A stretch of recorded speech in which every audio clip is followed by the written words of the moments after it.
2023-2024 is set to amount to Kenya shilling 12.6 billion.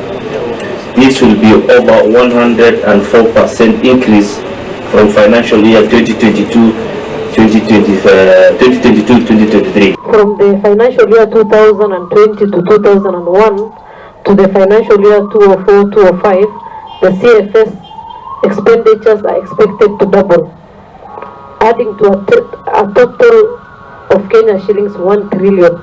This significant growth highlights the escalating financial obligations and reducing fiscal space. We need an explanation to this and how you're going to get out of this mess. We have outlined three main strategies which are under implementation.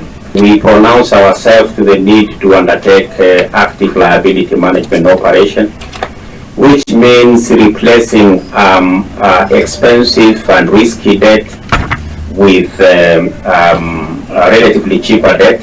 And going forward, Chair, we have some initiatives that we have in mind, which includes accessing the international financial market with the cover of guarantees to enable us access relatively cheaper market-related facilities. Can we not bite the bullet and say we can't get that?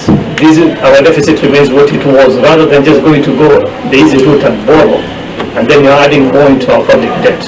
So why don't you look at the option of making cuts rather than just going to the market to borrow more? Through fiscal consolidation, that we aim to match the revenues with the expenditure. Now, arutwo a airĩtu Makiria